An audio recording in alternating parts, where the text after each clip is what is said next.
Bienvenidos a Parmena Radio. ¿Cómo están hoy? Espero que bien. Los invito a unirse a nuestras redes sociales en Twitter, Facebook, Instagram y en nuestro blog búsquenos como Carlitos y los Impuestos. Antes de empezar el programa les recuerdo que estamos llevando la campaña #Código Fiscal de la Federación y diariamente publicamos un fundamento del Código Fiscal. Vamos a empezar el programa de hoy. Ciclo de los impuestos. Antes de empezar el programa de hoy me gustaría actualizar la cifra de fallecidos por COVID-19, que de acuerdo a las autoridades son 230,000 personas. Esta pandemia por COVID-19 no termina, que existe la gran esperanza que con las vacunas termine, todavía debemos cuidarnos para no enfermar. Vamos a empezar el tema de hoy, ciclo de impuestos. El tema de hoy me parece muy interesante de contar, ya que vamos a tratar de entender el ciclo de los impuestos. Esto primero me gustaría explicar qué es un ciclo. La definición es serie de fases o estados por las que pasa un acontecimiento o fenómeno y que se suceden en el mismo orden hasta llegar a una fase o estado a partir de los cuales vuelven a repetirse en el mismo orden. Un ejemplo es el ciclo del agua. Otra definición. Se denomina ciclo al periodo de tiempo en el cual se desarrollan o suceden un conjunto de acontecimientos, etapas o fenómenos que, una vez finalizados, se vuelven a repetir en el mismo orden de principio a fin. En el área fiscal, en ninguna parte está establecido este ciclo fiscal, es decir, en alguna ley fiscal, en alguna doctrina, pero los que tuvimos la oportunidad de estudiar el tema o estar en la educación continua, tenemos idea de este ciclo fiscal cómo debería de ser. En términos generales, el Estado recauda impuestos por medio de sus leyes fiscales, donde los contribuyentes tienen que determinar sus impuestos y pagar esos impuestos, además de presentar declaraciones, para que después la Secretaría de Hacienda y Crédito Público tenga la facultad de hacer revisiones del correcto cálculo de los impuestos a través del SAT. En la actualidad, las leyes fiscales cada vez se hacen más difíciles de entender, es decir, para calcular los impuestos, ya que las leyes fiscales a veces prohíben ciertas deducciones, lo que puede hacer que incrementen las bases para pagar impuestos y se pueda pagar de menos en algunas ocasiones. Otro punto importante que se tiene que observar es que el Estado, a través de las leyes fiscales que modifica cada año, crea más multas por no pagar impuestos. Y lo peor que está pasando en los últimos años, también crea delitos fiscales que antes no existían. Lo que está sucediendo y va a suceder en el futuro es que con tantas multas que se establecen en las leyes fiscales, a veces por millones de pesos, por los nuevos delitos fiscales que se crean, la gente no va a querer inscribirse en los registros de Hacienda para pagar impuestos. Los ciudadanos de a pie tendrán miedo al irse a inscribir, porque, para empezar, una vez inscritos, es su responsabilidad el cálculo entero de los impuestos, que no es una tarea fácil por la dificultad de armar las fórmulas fiscales que vienen de forma separada en las leyes fiscales. En las nuevas plataformas de Hacienda existen plantillas que llenas y de forma automática determina un impuesto a pagar, pero muchas veces, si se siguen esas plantillas, se necesita información que se debe tener en papeles de trabajo con el cálculo de los impuestos previamente para solo llenar esos formatos. ¿Por qué la Secretaría de Hacienda pone cada vez más multas por no cumplir correctamente las obligaciones fiscales y crea delitos fiscales? Esta pregunta se la hice a uno de mis tantos maestros. Me acuerdo que se llamó el maestro Baldomero. Nos dio Código Fiscal de la Federación, todo un semestre viendo el código. Ya se imaginarán, no es muy divertido que digamos. En esos años universitarios que pasé, le cuestioné esto al maestro Baldomero. porque me parecía injusto que por no pagar correctamente un impuesto y la autoridad hiciera una revisión y se diera cuenta que no se pagó una parte del impuesto y calculara una diferencia más actualizaciones y recargos, además se tuviera que pagar multas de miles de pesos, que al pasar los años ahora son por millones de pesos en algunas ocasiones. El maestro Baldomero me dijo: lo que pasa es que si no pone multas la Secretaría de Hacienda a través de las leyes fiscales, los contribuyentes no cumplen el pago de los impuestos. En ese momento universitario entre mi maestro y yo, tratando de encontrar una razón lógica a esas multas de miles de pesos de aquellos años, le contesté que era injusto porque aunque fuera por un peso de diferencia, aún así se tenían que pagar la multa, a lo que el maestro me comentó que esa era una interpretación estricta de la ley fiscal y de esa forma los contribuyentes iban a estar obligados a pagar correctamente sus impuestos. Pasó el tiempo y tuve la oportunidad de ver el área fiscal, pero desde otro punto de vista.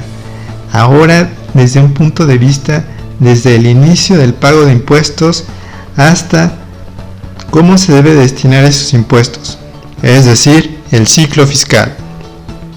No, ya solamente era porque si no pagas impuestos, Hacienda te iba a multar con miles de pesos, ahora también con millones de pesos. Ahora era que ese pago era parte de un ciclo fiscal. Vamos a comerciales y regresamos. Hola, ya regresamos. Les estaba contando sobre el ciclo fiscal. Una vez que el Estado recauda sus impuestos a través de las complicadas leyes fiscales, donde los contribuyentes tienen que autodeterminarse y pagar sus impuestos, y si no lo hacen correctamente, Hacienda tiene la facultad primero de hacer revisión y después establecer diferencias de impuestos, donde se tienen que pagar esas diferencias más actualizaciones de esos impuestos, recargos además de las multas, todo esto para recaudar los impuestos. ¿Cuál es el fundamento de los impuestos? Es el artículo 31, fracción cuarta, donde nos establece contribuir para los gastos públicos así de la Federación como de los estados, de la Ciudad de México y del municipio en que residan de la manera proporcional y equitativa que dispongan las leyes. De este fundamento salen las leyes fiscales, donde el principal objetivo es para contribuir con el gasto público.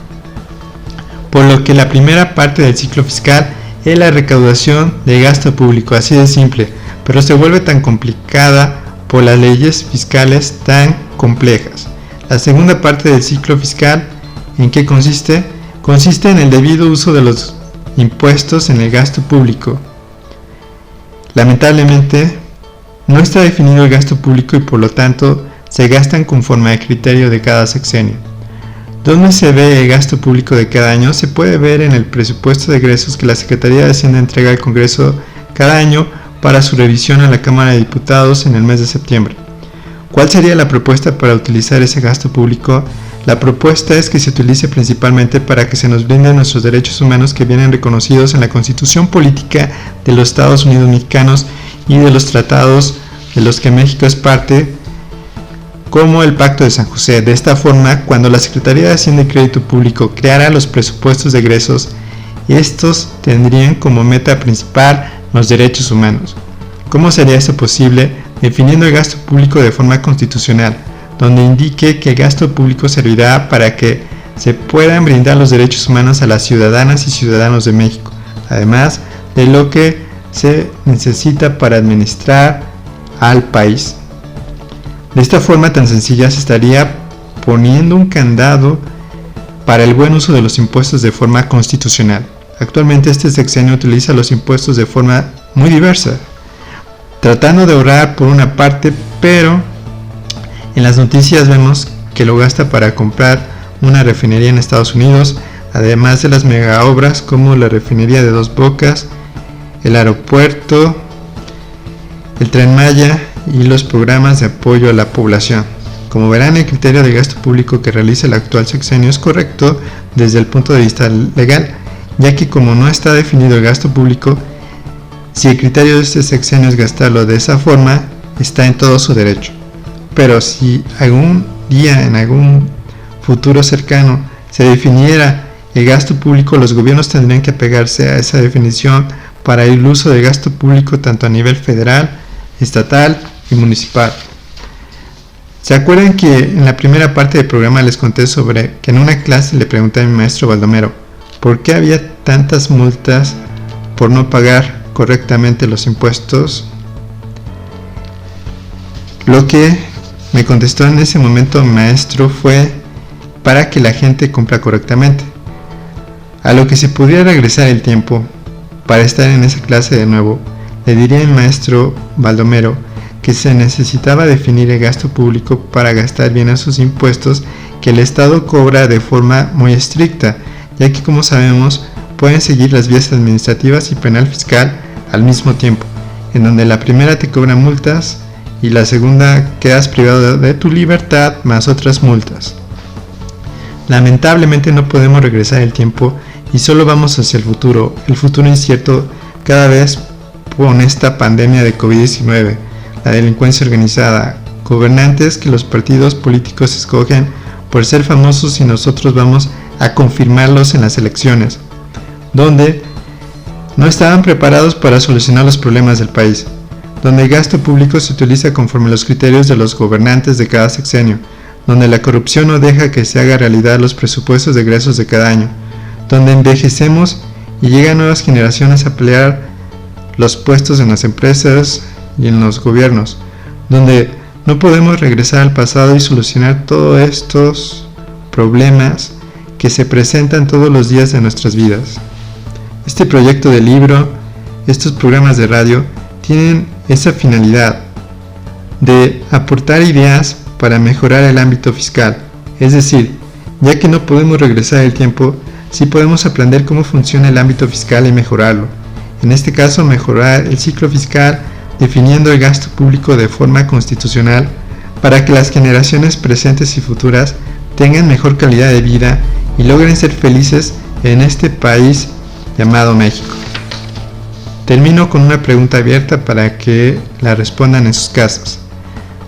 ¿A ustedes les gustaría regresar en el tiempo para poder mejorar algo en el país? Espero les haya gustado el programa de hoy, donde dimos nuestro punto de vista sobre el ciclo de los impuestos. Los invitamos a comprar el libro Carlitos los Impuestos de forma electrónica en Amazon Gandhi. Si lo requieren físico, está disponible en CCA Puebla y tenemos envíos a toda la República. Y recuerden que los impuestos no es un castigo, siempre que se ocupen para otorgarnos nuestros derechos humanos. Hasta la próxima.